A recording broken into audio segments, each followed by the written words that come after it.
کبھی کبھی ہماری تمام دعائیں جیسے آسمان تک پہنچ ہی نہیں پاتی، امیدیں جیسے ٹوٹ جاتی ہیں۔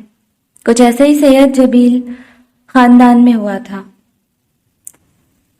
پچھلے 2 دن میں اس سے ٹھیک گزرے تھے، جبکہ شام سے حشام کی طبیعت خراب ہو گئی تھی۔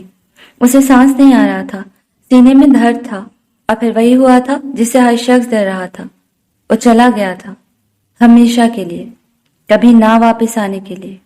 روحان اس کے پاس تھا جب اس کی روح نے پرواز کیا تھا۔ قیامت کا لمحہ تھا۔ اس کے چہرے پر پسینہ اور اس کی ٹوٹتی سانسیں روحان جبیل کو پتھر کا بنا گئی تھی۔ حشام، تم مجھے چھوڑ کر نہیں جا سکتے، سنا تم نے؟ تم دھوکہ نہیں دے سکتے ہمیں۔ لیکن جانے والے کب پلٹتے ہیں؟ وہ کب آہیں سنتے ہیں؟ انہیں کب ترس آتا ہے سسکیوں پر؟ انہیں تو بس جانا ہوتا ہے، اور کچھ لوگوں کو جانے کی بہت جلدی ہوتی ہے، اور حشام جبیل ان میں سے ایک تھا۔ روحان جبیل کو اپنا دل رکتا ہوا محسوس ہوا تھا۔ باہر بادل زور سے گرجا تھا، اور اندر جیسے روحان جبیل کا دل پھٹ گیا تھا۔ وہ حشام جبیل کے بے جان وجود سے لپٹ گیا تھا۔ راہداری میں پریشانی سے ٹہلتی اور دعائیں مانگتی ماہی نے ایک پکار سنی تھی۔ ڈاکٹر معذرت کرنے کے بعد جا چکے تھے۔ ماہی کے ہر طرف گھٹی گھٹی سسکیاں گونج رہی تھی۔ ماہی کو لگا تھا وقت رک گیا تھا۔ اس نے شیشے کے پار حشام کے بے وجود وجود کو ایک نظر دیکھا تھا۔ مدیحہ اس سے لپٹی ہوئی تھی، بی جان جیسے بے جان ہو چکی تھی۔ ہر شخص کے چہرے پر خوف پھیلا تھا۔ میں تمہیں یہی ملوں گا، آج کے دن اسی وقت۔ ایفل ٹاور کے قریب وہ جادوگر سحر پھونک رہا تھا۔ ماہی کا دل ڈوب گیا تھا۔ 10 سال بے لوث محبت کی تھی اس نے حشام جبیل سے۔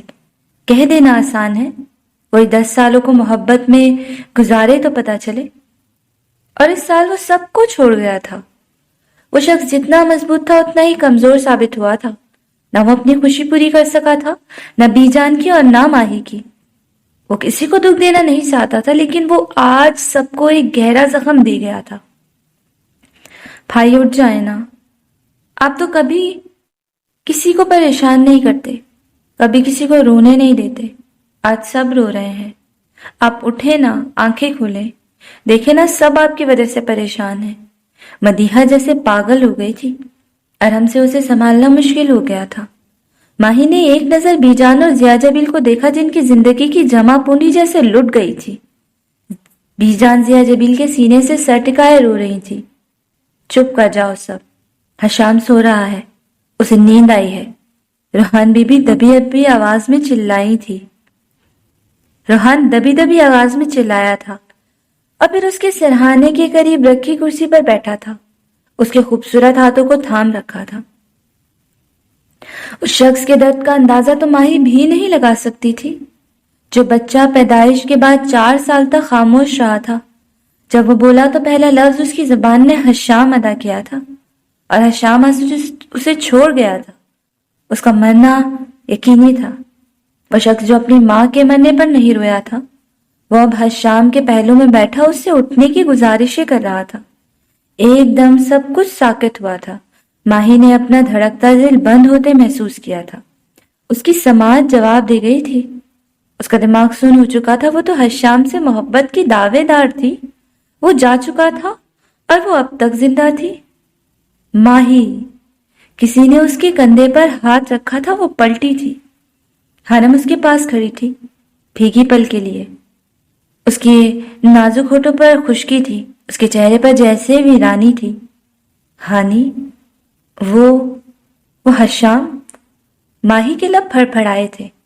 حوصلہ کرو ماہی، جانے یہ الفاظ حنم کے منہ سے کیسے ادا ہوئے تھے؟ وہ ہمیں چھوڑ کر نہیں جا سکتا نا، وہ زندہ ہے نا، حشام زندہ ہے نا۔ ماہی نے حنم کو کندھوں سے پکڑ کر جھنجھوڑا تھا۔ حنم پھوٹ پھوٹ کر روتی تھی۔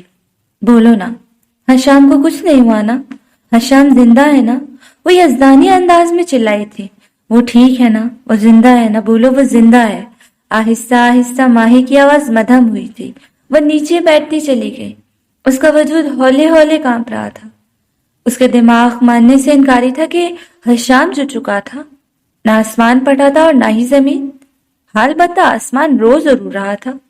حشام کو کچھ نہیں ہوا، حشام زندہ ہے۔